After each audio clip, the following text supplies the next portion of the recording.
ces regards que l'on détourne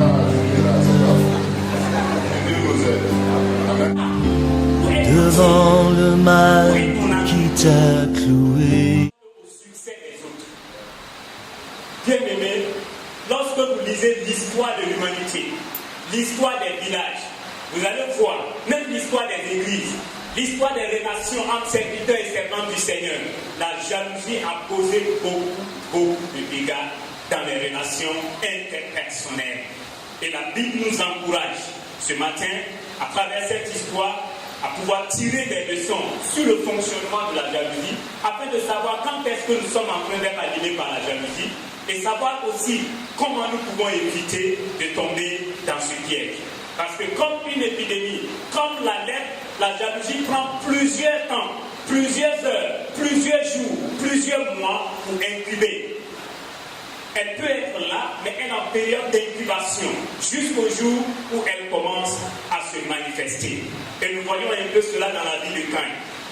Lorsque nous lisons, la Bible dit que les deux ont offert à Dieu un sacrifice, chacun de son côté. Le sacrifice de l'un a été accepté, celui de l'autre a été refusé. Comment la jalousie est née dans le cœur de Caïn? Caïn a commencé d'abord par faire une comparaison, ce que j'appelle la comparaison malsaine. Parce qu'il y a des bonnes comparaisons. Se comparer à quelqu'un qui réussit afin de tirer des leçons de ces principes qu'il utilise pour réussir. Ça, c'est la bonne comparaison. Se comparer à quelqu'un pour savoir pourquoi lui réussit là-bas et moi j'échoue, afin de tirer des leçons, ça c'est très bien. Mais se comparer afin de voir qui est mieux, ça c'est la comparaison malsaine. Je me compare au frère qui joue la guitare, moi aussi je joue la guitare. Entre nous, qui est mieux que qui joue mieux que qui? Ça c'est la comparaison malsaine. La Bible ne nous conseille pas ça. Caïn s'est sûrement comparé à son frère. Et le résultat de sa comparaison, c'est qu'il a trouvé que son frère était mieux que lui. Parce qu'il a réussi. Dieu a approuvé son offrande. Et à la fin, Caïn s'est senti humilié par son frère.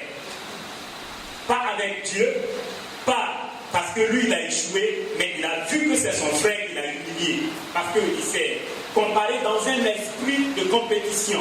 Et maintenant il a échoué, alors il se sent humilié, il se sent vaincu.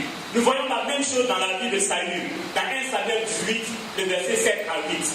Quand il revenait de la guerre, après la victoire sur Goliath, la Bible dit que les femmes chantaient. Elles étaient en train de chanter que Saül a tué ses 1000 et David a tué ses 10 000. Automatiquement, Saül a fait la comparaison. David a 1000 et moi j'ai 10 000. C'est qu'il me dépasse. Il n'y a rien qui nous sépare si ce n'est pas le trône sur lequel je suis assis. Et rien ne prouve que demain, on ne va pas me chasser et le mettre à ma place. Automatiquement, il a éprouvé de la jalousie dans son cœur envers ce jeune David qui n'était pour rien. Il n'a été qu'un instrument entre les mains de Dieu pour relever le défi de Dieu. Lorsque cette comparaison se fait, elle conduit à un point que nous appelons la tristesse. C'est une tristesse différente de la tristesse de quelqu'un qui a échoué et qui n'est pas content d'avoir échoué. C'est une tristesse qui n'allait pas exister. Si Caïn était le seul à offrir le sacrifice à Dieu et que Dieu ait refusé son sacrifice, ça n'allait pas exister. Si Dieu avait refusé le sacrifice d'Abel aussi, Caïn n'allait pas se plaindre. Il a dit, nous sommes au même niveau. Cette tristesse naît lorsque l'autre réussit et nous on ne réussit pas. Lorsqu'il est apprécié et nous on n'est pas apprécié. C'est une tristesse qui n'allait pas exister si l'autre n'était pas non plus là. Donc c'est la tristesse qui n'est pas bonne. Et la Bible nous conseille de faire très attention lorsque cette tristesse commence à naître dans notre cœur. Cette tristesse va conduire à un autre point. La colère contre sa victime. Qu'est-ce que Caïn s'est dit? Il s'est dit, mon frère est responsable de mon échec. C'est parce qu'il est là que moi je ne suis pas vu. Donc il s'est mis en colère contre son frère, ce qui est vraiment dangereux, bien aimé. Il a vu comme la source de son malheur un concurrent qu'il faut éclipser, un concurrent qu'il faut éliminer. Et très souvent, sans se rendre compte, nous pouvons arriver à ce point-là, où nous nous sentons menacés par le succès des autres. Et cela détruit les relations dans l'église, dans la vie de tous les jours. Saül a regardé David de cette même manière. La Bible nous dit qu'il s'est enflammé s'acharner contre David. Et cette colère l'a mené à changer sa manière de voir David. La Bible dit qu'il a commencé à voir David d'un mauvais œil. Ce jeune qu'il a appelé sur le champ de bataille, mon fils, aujourd'hui il le voit comme un concurrent qu'il faut combattre, comme un ennemi qu'il faut assassiner. Ce n'est pas bon. Et lorsqu'on dépasse le niveau de la colère, on va à l'agressivité. Soit on est agressif, soit on est hypocrite. Et ce fut le cas de Caïn. Caïn, quand Dieu lui a posé la question, pourquoi es-tu triste? Il n'a pas répondu à cette question. Je me dis, s'il avait répondu à la question, il avait détecté ce qui se passe dans son cœur. Mais malheureusement, il ne l'a pas fait. Il se lève, il adresse la parole à son frère, comme si de rien n'était. Tout va bien. Mais le bébé est là. Le jour de l'accouchement arrive. Ils vont au champ et c'est le temps que le bébé de la jalousie accouche. Il se lève, il met la main sur son frère et il le tue. Voilà comment ça se manifeste. Il tue son frère, le meurt. Il le fait disparaître. Très souvent, on peut éjecter une personne. Pour ceux qui travaillent avec les appareils électroniques, vous pouvez éjecter une clé pendant qu'elle est connectée à votre ordinateur. Mais elle ne fonctionne pas. Il arrive des moments où même dans l'église, des gens sont éjectés par certaines personnes, tout simplement parce qu'on est jaloux de leur rendement ou de ce que Dieu a déposé dans leur vie comme grâce. Et quand il dit à Dieu, il dit, suis-je le gardien de mon frère? Quand on éjecte quelqu'un de sa vie, on devient indifférent à tout ce qui lui arrive. Que ce soit bon, ça ne nous dit rien. Que ce soit mauvais, ça ne nous dit rien. Il n'a qu'à se débrouiller. Il dit, je ne suis pas le gardien de mon frère. Pourtant, quand Dieu a placé l'homme dans le jardin, une des responsabilités que Dieu lui a données, c'était de garder le jardin. Et en tant que chrétien, une responsabilité que Dieu nous a donnée, c'est de veiller sur la vie de nos frères et de nos sœurs. Nous avons une grande responsabilité. La Bible dit, supportez-vous les uns les autres, priez les uns pour les autres, encouragez-vous les uns les autres. Donc je suis le gardien de mon frère est mon gardien. Nous sommes une armée en guerre. Et vous voyez, lorsque les soldats vont à la guerre, dans leur pick-up, ils se donnent dos. Mais ce n'est pas de la tristesse, ce n'est pas de la mésentente. C'est juste pour se protéger le dos les uns les autres. Ainsi, nous sommes une armée. Protégeons-nous les uns les autres si nous voulons réussir cette bataille. Donc, la Bible dit que c'était la même chose pour Saül. Saül a décidé de tuer David physiquement. Mais de nos jours, très souvent quand la jalousie anime un homme, il le tue avec sa langue. On met les projecteurs sur ses points faibles. On ne parle que de ses points faibles, ce qui n'est pas bon. On le dépouille comme les frères de Joseph l'ont dépouillé. Il avait un avenir à Dieu. Il était aimé par son père, qui lui a cousu un joli habit, signe de son amour. Mais quand ses frères l'ont attrapé par jalousie, la Bible nous dit qu'ils l'ont dépouillé de cet habit-là. C'est comme ça que la jalousie se manifeste. On dépouille les autres de leur gloire, de leur renommée, de ce qui est bien que Dieu leur a donné. On calomnie et alors on les tue, soit sur le plan physique, soit sur le plan spirituel, soit sur le plan de la langue. Nous parlons mal d'eux et ce n'est pas du tout bon. La jalousie a plusieurs conséquences, comme nous le voyons dans la Bible. C'est un signe d'immaturité. Paul l'a dit aux Corinthiens, dans 1 Corinthiens 3, verset 1 à 3. Il dit, je vous parle comme à des enfants, parce que parmi vous, il y a de la jalousie, des disputes, des querelles. Vous êtes des hommes charnels, des enfants. Vous n'êtes pas matures. La jalousie est un signe d'immaturité. Et une chose que nous savons, selon la Bible, c'est que l'héritage n'est donné qu'à des hommes matures. Paul dit dans Galates 4, verset 1, aussi longtemps que l'héritier est un enfant, il ne peut pas entrer en possession de son héritage. Un homme jaloux ne peut pas expérimenter une certaine dimension des promesses de Dieu, de l'accomplissement du plan de Dieu pour sa vie. Une chose que nous voyons aussi, c'est que la jalousie empêche l'unité et empêche la bénédiction qui découle de l'unité. Nous pouvons être ensemble. Mais s'il y a la jalousie dans un cœur, les cœurs ne sont pas unis.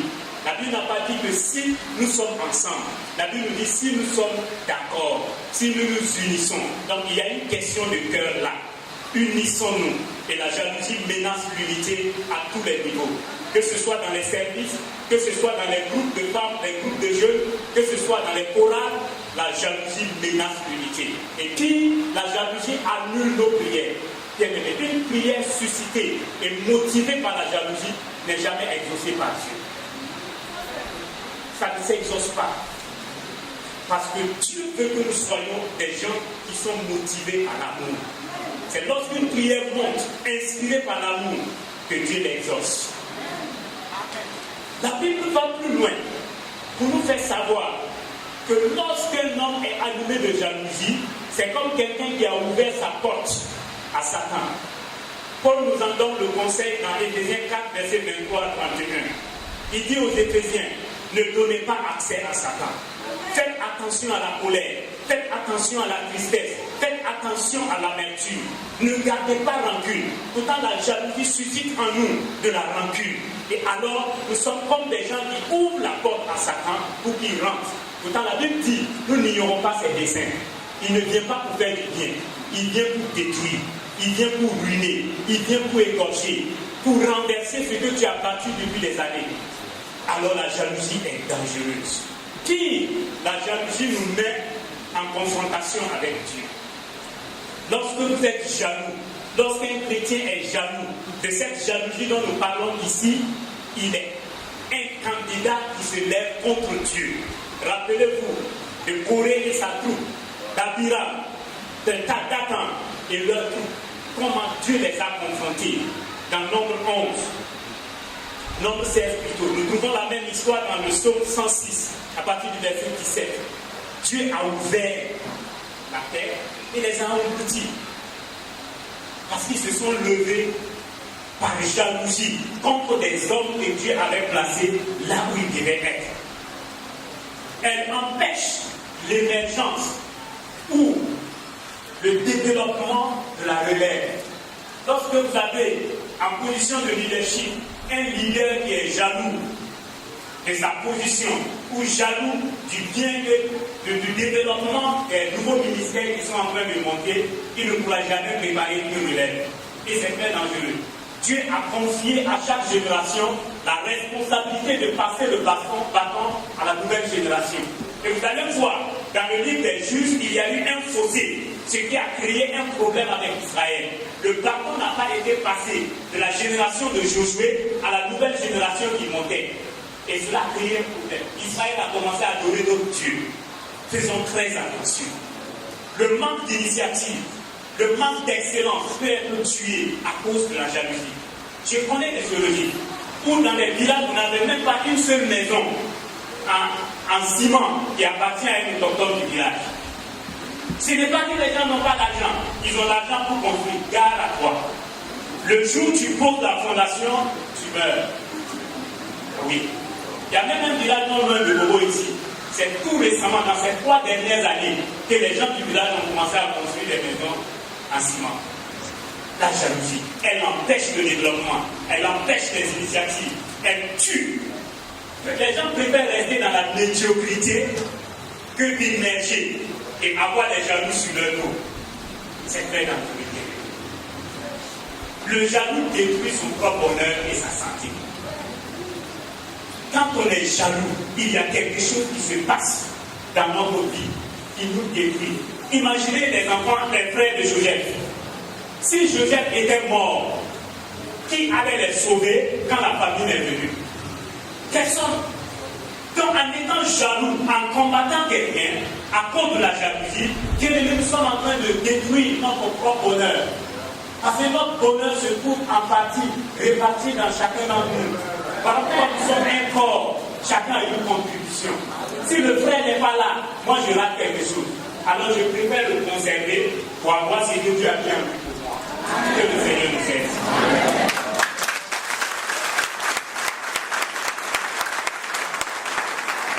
Et la Bible dit dans le Proverbe 14, verset 30, que la jalousie est comme une carie dans les os. C'est une maladie, ça ronge, ça détruit l'intérieur de la personne. Elle est là, vivante, mais intérieurement elle est morte. Elle est très dangereuse. Nous devons faire très attention à ça. Les gens qui sont atteints de cette maladie de la jalousie dans leurs os, si vous voulez, baptisez-les dans une malicure d'onction, ils ne seront jamais guéris. Si vous voulez, appelez tous les pasteurs de la ville de Bobo de la Sauce, ils vont leur imposer les mains, ils ne seront jamais guéris. Tant qu'ils ne se repentent pas. Parce que c'est là le problème. Donc la jalousie est dangereuse. Et Dieu n'aime pas cette jalousie. Il nous demande de faire très attention. Et en tant qu'œuvre de la chair, bien aimé, la jalousie empêchera les hommes d'hériter le royaume des cieux. Galates 5 nous le dit, les jaloux, les magiciens, les idolâtres et tous ceux qui font des choses semblables n'hériteront point le royaume de Dieu. Ils peuvent venir à l'église, ils peuvent donner la dîme et les offrandes, ils peuvent chanter à la chorale, ils peuvent faire tout dans le royaume de Dieu, mais ils n'hériteront pas le royaume de Dieu. Beaucoup nous avons collé sur le moto, les jaloux vont maigrir. Mais bien aimés, les jaloux ne vont pas seulement maigrir, ils vont périr. Donc c'est pourquoi la Bible nous exhorte, frères, à faire face à la jalousie et à admettre, lorsque nous sommes jaloux, que vraiment nous sommes jaloux. Admettons nos erreurs.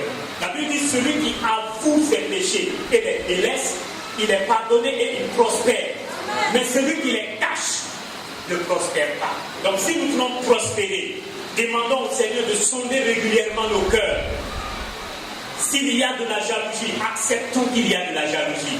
Confessons cette jalousie et demandons au Seigneur de nous pardonner. Il est prêt à le faire, il est prêt à nous délivrer de cette jalousie destructrice.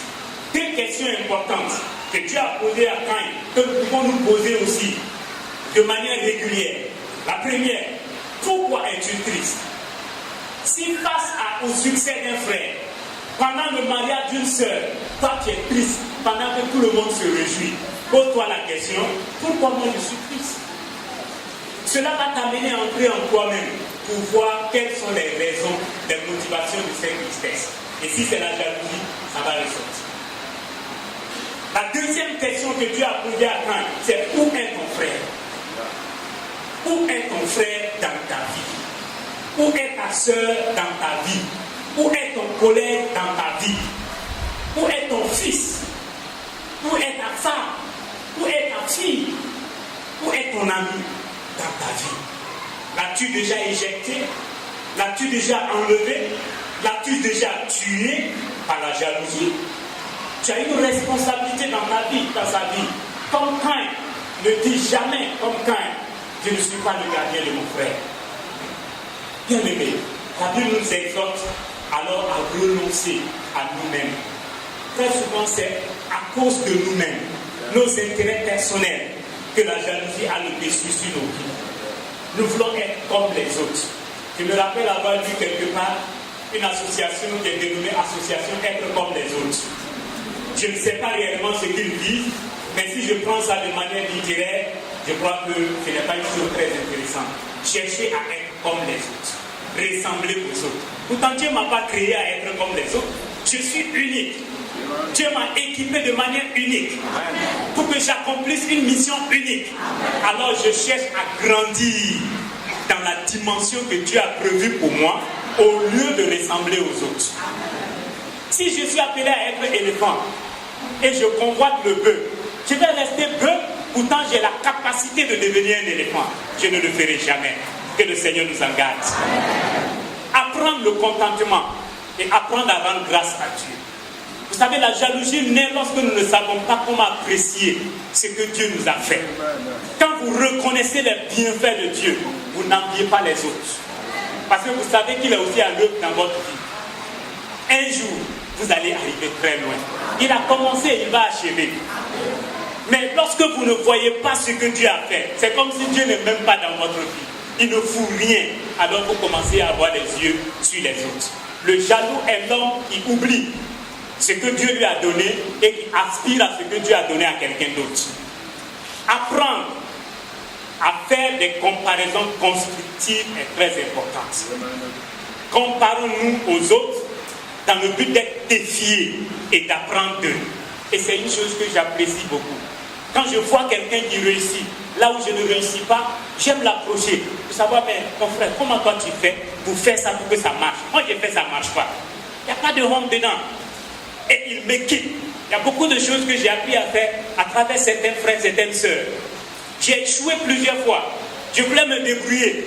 Mais après, j'ai vu que ce n'est pas la solution. Il faut aller vers eux. Je suis parti.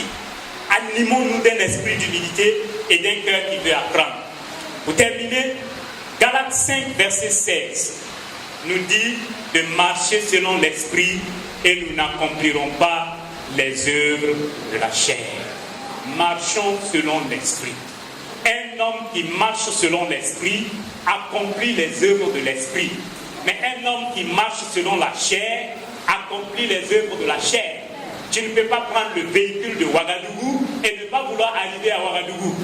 Si tu prends le car qui va à Ouaga, sache que ta destination c'est Ouaga. Si ton car c'est la chair va te conduire à la jalousie et la jalousie va te conduire là où vont les jaloux. Mais si ton conducteur est le Saint-Esprit, il te conduira dans la vérité et dans toute la vérité et tu iras là où se trouvent les hommes de vérité. Alors le Seigneur nous interpelle, frère, que chacun d'entre nous entre en lui-même et réfléchisse dans sa relation avec les autres, dans sa relation avec les frères et sœurs, dans nos quartiers. Quel est notre degré d'amour que nous manifestons? Est-ce de l'amour? Est-ce de la jalousie? Le Seigneur nous interpelle ce matin à entrer. Pourquoi es-tu triste quand la sœur vient à l'église bien habillée? Quand tu sors, tu ne veux même pas la saluer parce qu'elle est bien habillée. Et très souvent, on dit, elle est là encore. Pourquoi? Pourquoi tu refuses d'assister au mariage de ta camarade? Pourtant, vous étiez des camarades. Mais tu as refusé d'aller à son mariage, pas par manque de moyens. Est-ce parce qu'elle s'est mariée avant toi et tu es jalouse? Non, ne sois pas jalouse. Aide-la à se marier parce que c'est ça. Amen. À chacun son tour. Alors que